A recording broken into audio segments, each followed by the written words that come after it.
Good morning, students. Today's topic will be on mineral metabolism. So until now we have covered the major metabolism of the macromolecules and the organic substances, that is your carbohydrate, protein, lipid, of course your nucleotide metabolism. Vitamins and minerals are required in minor quantities, but still they have a very essential role in your body. So minerals are inorganic substances which occurs in nature and are essential in small amounts for the normal growth and maintenance of the body.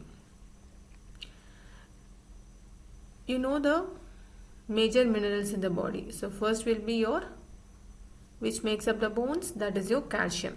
So they are essential for your bone and joint development. Also, what might be the other causes? Can you guess out? What is required for your coagulation? Yes, calcium. Also, any neuromuscular transmission or excitability or your cardiac muscle function, everything requires your calcium. And you have seen certain minerals in acid-base equilibrium also, like the chloride shift and your phosphate buffer. So phosphate comes from your phosphorus, and apart from that they are involved in your osmotic regulation also. So these are just few examples, and as we go on with each and specific minerals, we know their specific functions in our body. So how we are going to go about the mineral metabolism? So we can classify for studying purpose the macro minerals and micro minerals. Macro minerals are minerals which are having the daily requirement more than 100 milligram per day. So the macro minerals are 7 minerals, that they are calcium, phosphorus, magnesium, sodium, potassium, chloride, sulfur. Sodium, potassium and chloride, they come under your electrolytes also. So when you do one blood electrolyte assay or a serum electrolyte assay, you determine your sodium, potassium and chloride. So this makes up your macro minerals. Then micro minerals. So these are group of minerals, inorganic compounds which are having the daily requirement less than 100 milligram per day, like your iron, iodine, copper, manganese, molybdenum, selenium, fluoride and zinc. Okay. So with this in background, today we are going to move on with your calcium mineral metabolism. So any minerals you read, this will be the following objectives, or these are the topics you need to write in a long answer. Especially calcium and iron metabolism comes like a long answer or a 5-mark question. So sources of the particular mineral, daily requirement, just like you read the RDA for vitamins, the specific biological functions of the minerals in your body, metabolism and their homeostasis. That means how do you maintain the normal level of the minerals so that all the biological functions in the body is attained, and what are the deficiency manifestations, what are the toxicity levels, how to diagnose whether it is deficient or in the toxic level by biochemical investigations or by clinical features, and what is the treatment modality. So these are the following subheadings you are going to read about the minerals. So before going to the actual topic, so here you can see a woman suffering from a multinodular thyroid swelling in the neck. She underwent a total thyroidectomy. After that, the woman came with a complaint of something of the hand like this, and when the doctor tried to take the blood pressure. So you can observe the flexion of the wrist, flexion of the metatarsophalangeal joints. So this was called carpopedal spasm. So this was her complaint. Why this occurred in the patient? And you can see in the picture the normal vertebra and the osteoporotic vertebra. So what is the most common cause of your osteoporotic vertebra? The loss of mineralization in the bone. So mineralization in the bone is caused by which minerals? There are two minerals. One is calcium and phosphate. So together you call it as calcium phosphate hydroxyapatite crystallization or mineralization of the bones, which is done by osteoblast cells in the developing bone. So once the demineralization happens, they become weak and they result in fracture. So how come your calcium is involved in your osteoporosis? Next, so when an infant born to a diabetic mother, usually they produce macrosomic babies. So newborns born to a diabetic mother, you have few complications because they are macrosomic babies.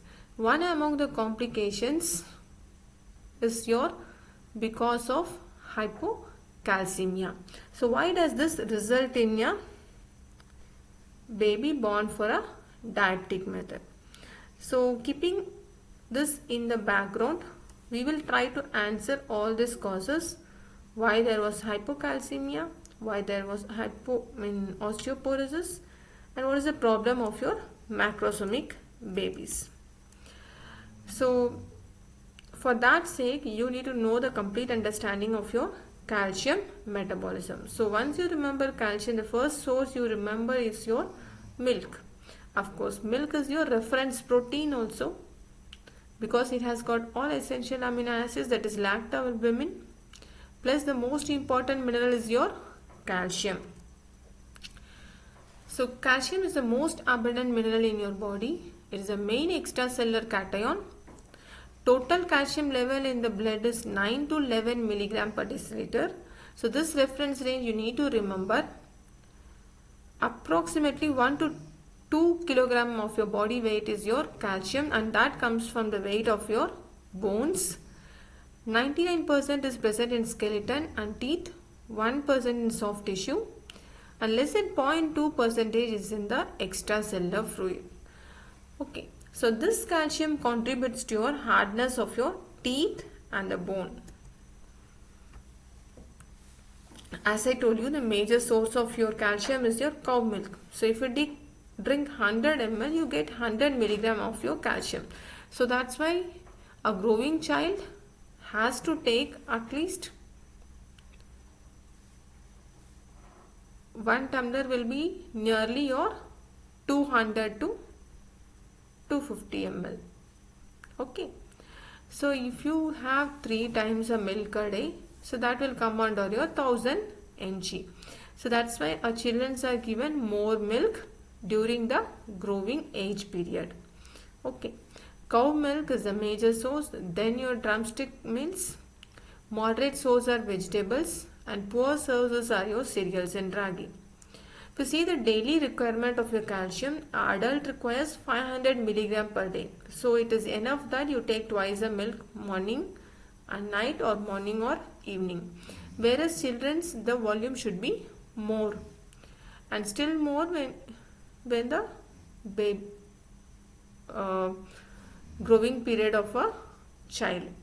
Pregnancy and lactation, the requirement is still more because the mother has to feed to the fetus, or during lactating period the mother will excrete the calcium in the human milk.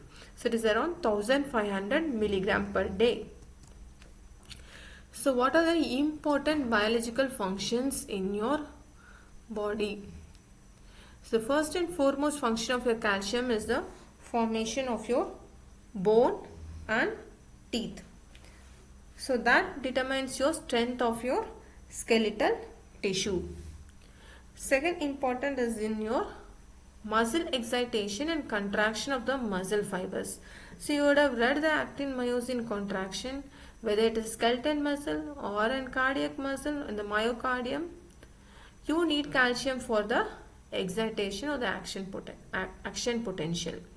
Next is your blood clotting mechanism, where you require calcium. And in the neurotransmissions also, there is release of neurotransmitters from the presynaptic vesicles, which is again contributed by your opening of your calcium or gated ion channels. Also, this calcium has important role in the release of hormones like insulin, parathyroid hormone, calcitonin and vasopressin. This calcium also involved in activation of enzymes. So where you would have read, so you know the covalent modification of enzymes. So phosphorylation and dephosphorylation of an enzyme determines whether the enzyme is going to be active or inactive. So similarly, so these are called calmodulin dependent kinases, which phosphorylates the enzymes like pyruvate kinase, pyruvate dehydrase and other, and these are rate limiting steps of the major pathways of carbohydrates and your other metabolism. They can also act like second messenger for hormones like for glucagon, and glucagon first messenger will be your cyclic AMP. The next second messenger will be your protein kinases, which act through your calcium. They decreases the capillary permeability, and there is something called calpains. These are calcium dependent proteolytic enzymes. Okay, so as I told you, there are calcium dependent enzymes or proteins which require calcium for their activity, like pancreatic amylase, trypsinogen, succinate dehydrase, even ATPase, phospholipase C and protein kinase C. So these are calcium dependent enzymes, and those enzymes which are mediated by calcium calmodulin complex are glycogen synthase, pyruvate carboxylase, PDH and pyruvate kinases. Okay. Now coming to the metabolism of calcium. As you know, the metabolism starts with your primary metabolism. So you know the sources of calcium, daily requirement of calcium. Now you will see the absorption of calcium. So calcium is absorbed at the first and second part of the duodenum, and absorption requires a carrier protein called calbindin. So this you would have read during the action of vitamin D, because vitamin D is required for your absorption of calcium. How they act on your calbindin. So absorption against a concentration gradient and requires energy. So this is a calcium dependent ATPase. So it is a active transport. What are the factors which increases calcium absorption? So as we know, vitamin D, which expresses your calbindin, increases the absorption of calcium. Also parathyroid hormone, or by acting on 1-alpha hydroxylase, they increase the absorption of calcium. Acidity and amino acids like lysine and arginine will also increase calcium absorption. There are certain factors which decrease your calcium absorption, that is your high phosphate, phytates, oxalates. These are rich in your very green leafy vegetables, and certain malabsorption syndromes will impair or decrease the calcium absorption. Okay, now we have absorbed the calcium and it is going to reach the circulation and is going to the metabolic sites. So whatever thing you maintain a normal blood calcium level or the pool. So that is 9 to 11 milligram per deciliter. This calcium is in the ionized form and it is in the protein form or in the complexed form. The free calcium or the ionized calcium is what is metabolically active. So this calcium is easily available for whatever activity in the body and it can be removed from your blood to any tissues. But the non-ionized part or the complexed calcium, about 1 milligram of calcium is complexed with your phosphorus and carbonate, but this is easily diffusible, whereas nearly 4 milligram of calcium is complexed with the protein. This is a non-diffusible part of your calcium. So usually the major plasma protein is your albumin. So they form a complex with your, so albumin level or the protein level will indirectly influence your calcium level. Okay, and daily you excrete a calcium in the urine also. Okay, so less than 0.16 milligram per deciliter of your GFR is what is your calcium is excreted out per day. You have a particular renal threshold for calcium and that is maintained. Okay, so the renal threshold for serum calcium is 10 milligram per deciliter. So calcium gets excreted into urine beyond this concentration. Excretion of calcium in feces is continuous process and this is increased in your vitamin D deficiency. Why? If there is vitamin D deficiency, there is no cal binding and you cannot absorb the calcium in the second part of your duodenum. How do you estimate the serum calcium level in the lab? So you have automated analyzers to perform this test. It is based on your same photometric principles as you use in your practical lab by colorimetric estimation. One is Arsenism method, O-cresostolene method. The second method is your ion selective electrode.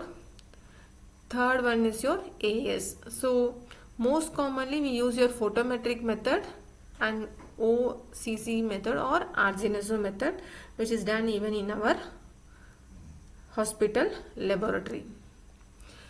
Now coming to the regulation of your or homeostasis of your blood calcium level. So then what is the normal blood calcium level? It is between 9 to 11 milligram per deciliter. How to maintain this 9 to 11 milligram per deciliter in the body? You require three things. One is vitamin T or calcitriol, parathyroid hormone and calcitonin. And these three things maintain the blood calcium by acting on three end organs. That is your bone, intestine and kidney. So you remember a rule of three. So you require three things for regulation at the end of three organs. That is vitamin D, parathyroid hormone and calcitonin. And all these three have their own action on your bone, intestine and kidney to maintain the normal 9 to 11 milligram per deciliter. Now let us see one by one. So calcitriol, vitamin D. So how does it promote the calcium level? So usually vitamin D will promote the absorption of calcium and phosphorus from the intestine by expressing your cal binding. Okay, and also it increases reabsorption of calcium and phosphorus from the renal tubules. What is left out? In the bone. They also increase the osteoplastic activity. That means they will help in the deposition of calcium in the bones. Okay. Coming to the action of the hormone parathyroid, secreted from your parathyroid hormone. It's a polypeptide hormone. It's a single polypeptide chain. It stimulates your 1-hydroxylation of 25-hydroxycalciferol in the kidney. Thereby vitamin D becomes active. Thereby absorption of calcium is favored So PTH has an indirect action on your absorption of calcium. Also, it increases reabsorption of calcium in kidney and causes demineralization of bone. So whatever the action PTH does, it will try to increase the blood calcium level, either from absorption or reabsorption from the kidney, or bone gets demineralized. That means it will promote your osteoclastic activity. What is the third hormone? That is your calcitonin. Again, this is a polypeptide hormone. Its action is exactly antagonist to your PTH activity. That means calcitonin will increase the calcium stimulates. Calcitonin is secreting from the parafollicular cells of your thyroid gland. This will decrease the serum calcium level, inhibits the resorption of the bone. That means calcitonin will promote deposition of calcium bone, similar like your vitamin D. And it will decrease the serum calcium level. So thereby PTH and calcitonin are opposite in action. So whatever they act on the intestine, either by absorbing or increased absorption of calcium. In the kidney, they act by reabsorption of the calcium. In the bone, they act by either mineralization or demineralization of the bone. So now we have seen the sources, requirement, function and metabolism. How do they homeostasis or maintain the 9 to 11 milligram per deciliter blood calcium level. So next is your deficiency manifestations, that is your decreased level of your calcium. So what are the causes of hypocalcemia? Hypocalcemia means decreased calcium level below your 9 milligram per deciliter. Usually when the calcium level falls below your 7 milligram per deciliter, you get starting the signs and symptoms of neuromuscular irritability, paresthesias, laryngospasm and bronchospasm. See, once there is laryngospasm or bronchospasm, you cannot breathe and the patient will go for death. Then tetany, seizures in case of severe hypocalcemia. And for this neuromuscular irritability and the hypocalcemia, you have few signs, that is Chvostek sign, Trousers sign, and you can find out in the ECG also. So as I told you, hypocalcemia is less than 9 milligram per deciliter. What are the causes? One is nutritional deficiency of calcium, especially your vitamin D deficiency. Parathyroid deficiency. Why? Due to surgical removal of your parathyroid gland. End-stage renal disease. This is most important. End-stage renal disease where the renal tubules cannot reabsorb your calcium. Acute pancreatitis. Children's and elderly due to dietary deficiency. Again comes a nutritional deficiency. Bone cancer or excess bone formation. This is called hungry tumor syndrome, where the calcium all goes away and the patient results in hypocalcemia. Treatment of prostatic cancer with estrogen depletes your ECF calcium level. So it's a falsely calcium level low because it all goes to your cancer tissue. Blood transfusion, when a preserved blood with citrate and this binds your calcium. Okay, so this is one of the complication blood transfusion, very rarely occurs. So this is called, initially I told, this is called Schwann neck appearance, where there is flexion in wrist and metatarsophalangeal joint and extension in the phalangeal joints. So this is the main complaint the patient comes after your thyroidectomy. So this positive Chvostek sign, where the superficial facial nerve course is being tapped near your ear, and you can see the patient will start dimpling on the particular side. This is due to the neuromuscular excitability due to calcium deficiency or hypocalcemia. So this can be elicited when the patient attends the clinic. Okay. The patient might complain, or on presentation they may not have. So you can induce the Schwann neck deformity by tying the BP cuff, allowing it for some time, and you can see the Trous's sign. So this is again because of your hypocalcemia. Okay, so your blood pressure cuff is inflated to a pressure above the patient's systolic level, and pressure is continued for several minutes, and you will see the flexion at the wrist, flexion of the metacarpophalangeal joint, and extension of the interphalangeal joints, adduction of thumbs and the fingers. So this is called Trous's and very uncomfortable, and it is very painful. So this is what makes a patient to present to your with your Schwann neck deformity to the patient. And if you take an ECG, they will have a long QT interval with normal T waves or prolongation of the ST segment with little shift from the baseline. Okay. So that is what happened with the total thyroidectomy patient, because you have 4 parathyroid glands which were removed. Now coming to a premature born baby also recovering from birth asphyxia, shows poor intake, delayed feeding, and it's a preterm baby. And the patient has got hypoalbuminemia. So this also has to have in your mind, you should suspect a hypocalcemia in a preterm newborn. Why? Because they can have hypoalbumin also, which will again reflect in your hypocalcemia level.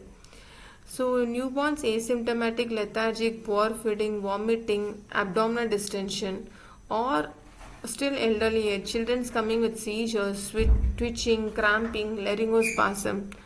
So these are the certain clinical signs and symptoms of hypocalcemia in newborn and children's. So whatever might be, the calcium level, whether it goes down immediately, vitamin D and parathyroid hormone comes to an action to maintain the blood calcium level of 9 to 11 milligram per deciliter. Even then it fails, then you result in your hypocalcemia. So see, there are calcium sensing receptor, and which will induce a parathyroid gland to active, pours your parathyroid hormone, which acts on the PTH receptor, acts on your renal tubules to reabsorb the calcium, bone to demineralize and put the calcium to the blood. Of course, increase the absorption of calcium by forming vitamin D more. Now, let us come to hypercalcemia. So, hypercalcemia means calcium more than 11 milligram per deciliter. So, hypocalcemia is more serious or hypercalcemia is more serious? So, whether hypo or hyper, they are as serious as their presentation, because hypocalcemia or hypercalcemia both will affect your cardiac functioning or the cardiac myocytes. Okay. So, hypercalcemia occurs in your malignancies of hyperparathyroidism. Usually it is because of your parathyroid gland going to form an adenoma. So it's a PTH secreting tumor. It can be a benign, most of the time it is benign adenoma of your parathyroid gland. All the 4 parathyroid glands are increased in size and they go for adenoma formation. Skeleton calcium secreted into bloodstream in case of metastatic breast cancers and multiple myeloma. So what happens in metastasis? The primary cancer is in the breast or in the prostate, but they have a seedling on the secondary metastasis to the bone. So this will increase the osteoclastic activity and demineralization of the bone, so calcium will increase in the blood. So when an elderly patient coming with a prostate enlargement, usually you check for the prostatic benign prostate hypertrophy, or you have to rule out a cancer prostate. Sometimes they don't have anything on parietal examination, might be normal, but when you do a regular checkup, when you find there is a hypercalcemia in an elderly individual, you must have it in a rule of ruling out the diagnosis of cancer, because straight away, because of secondary metastasis, they can present with hypercalcemia. There are occult cases of prostate tumor, malignancy prostate. That means you cannot find out in rectal examination. You cannot get an diagnosis by doing a aspiration biopsy of your prostate, but they have secondary metastasis. So the primary prostate tumor might be very small, you cannot take it in tissue also, but they will have a secondary metastasis, and only one sign is your hypercalcemia. So that much is important when you see a case of hypercalcemia in an elderly patient. Okay. Prolonged immobility. So loses calcium from bone into blood. That's why when in geriatric or elderly people also, you always say they should be mobile, they should do walking or very simple movements.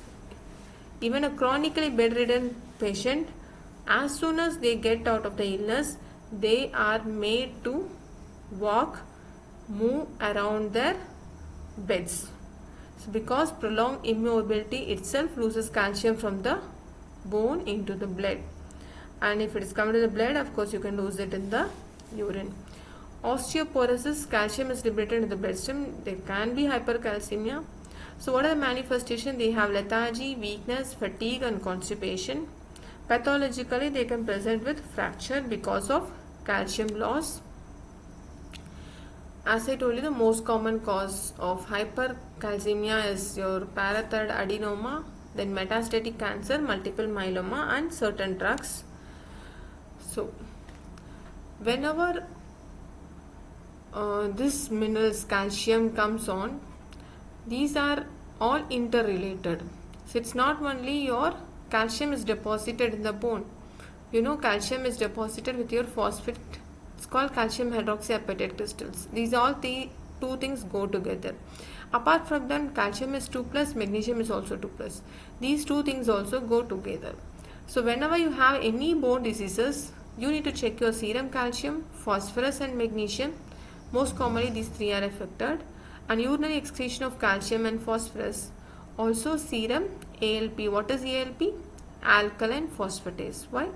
See, alkaline phosphatase, you would have read, it is a, you have these are isoenzymes. You have 5 isoenzyme forms. In that one, alkaline phosphatase, one is your bone fraction. You have a placental fraction. You have a biliary secreted from the biliary canaliculi. So alkaline phosphatase will be raised in case of not only liver, obstructive jaundice, it can get increased in case of your bone diseases also. So osteoblastic activity will increase your alkaline phosphatase level, bone fraction. ACP is your acid phosphatase. And vitamin D and parathyroid hormone estimation. Of course, vitamin D, a detail you read in your vitamin metabolism. Nowadays, we do vitamin D estimation in many of the patients, even in chronically ill cases like your diabetes mellitus.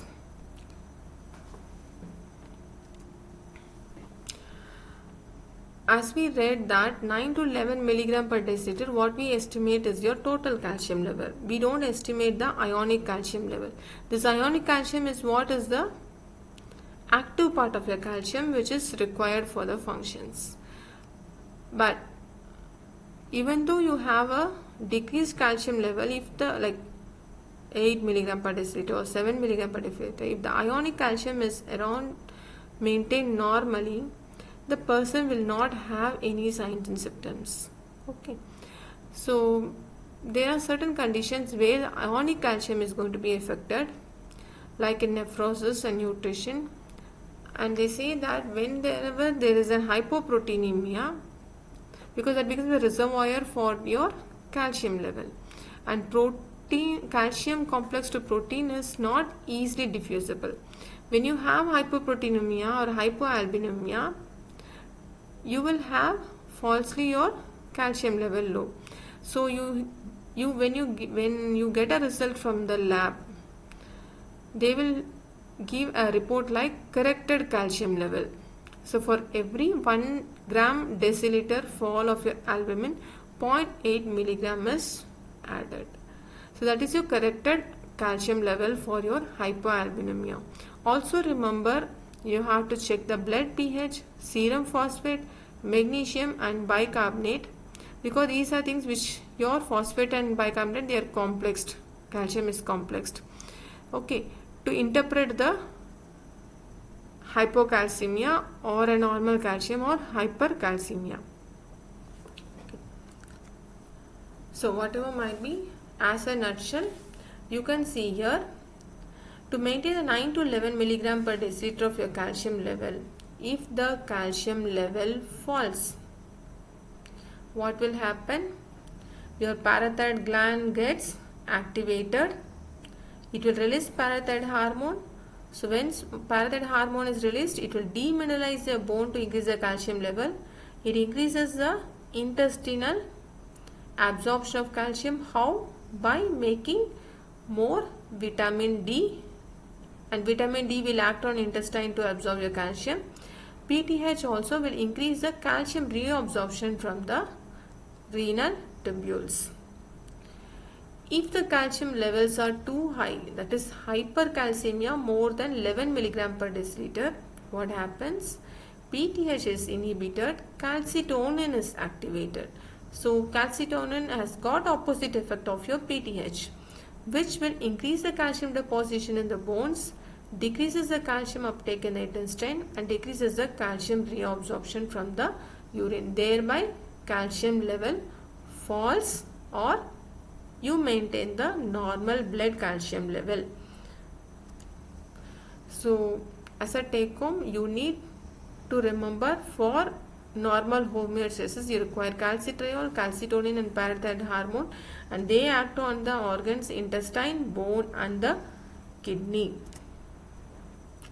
By the time now you have got the answer, the women who have underwent a total thyroidectomy, if the patient undergoes total thyroidectomy, usually the surgeon tries to preserve this parathyroid gland in the back of the muscles of the neck or in the forehand.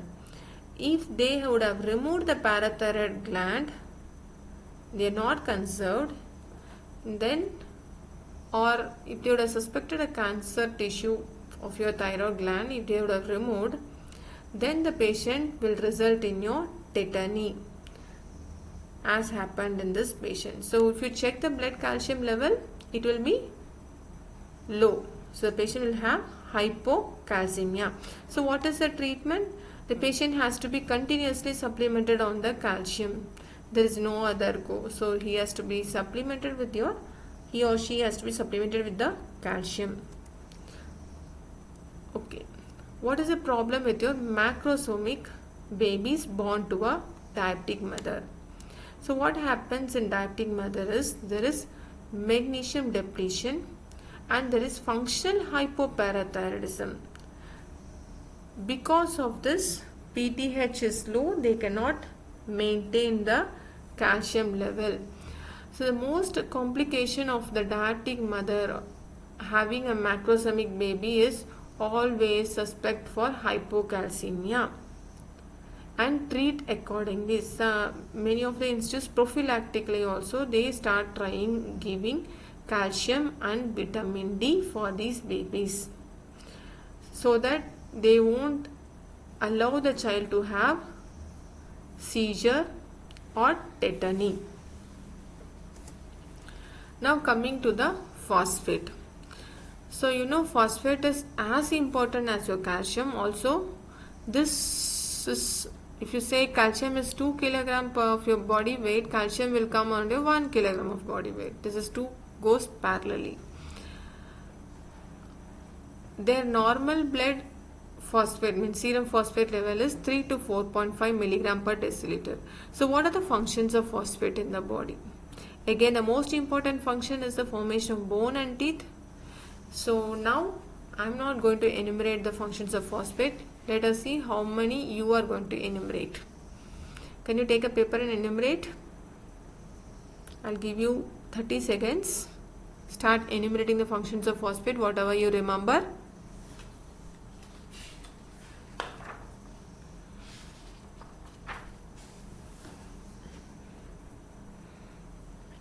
Yes.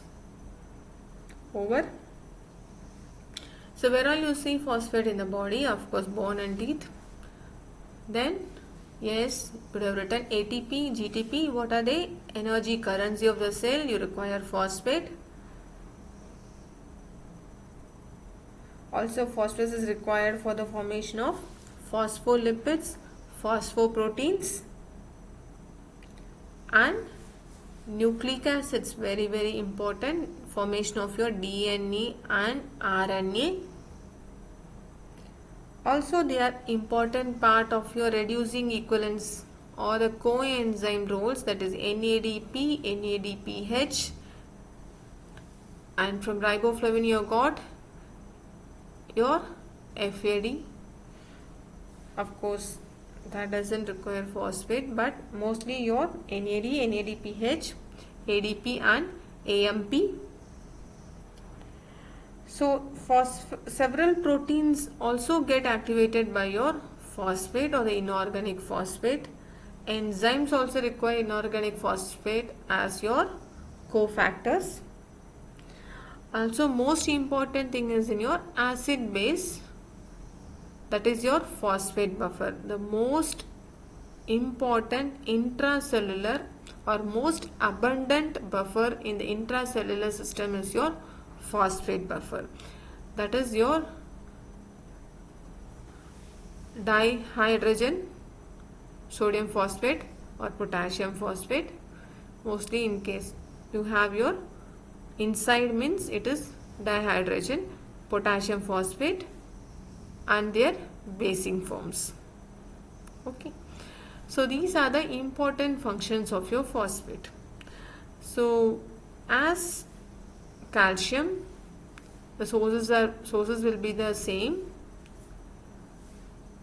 and you have again the regulatory mechanism to maintain the normal level of 3 to 4.5 milligram per deciliter. Deficiency is, you call it as hypophosphatemia, when your phosphate is below 2.5 milligram per deciliter. When there is more than 4.5 milligram per deciliter, you call it as hyperphosphatemia. So hypophosphatemia, again it is because of nutritional deficiency. Clinically they might present with confusion, weakness, seizure, numbness, coma. Hyperphosphatemia is very important, usually seen with end-stage renal disease or renal failure. So renal failure patient or a chronic renal failure patient presents with hypocalcemia and hyperphosphatemia. Why? So they get lost your calcium and phosphate is retained. So phosphate can go until your 7 milligram, more than 7 milligram per deciliter in case of your end-stage renal disease or chronic renal failure, which is the most common cause. So that ends your calcium and phosphate metabolism. Thank you.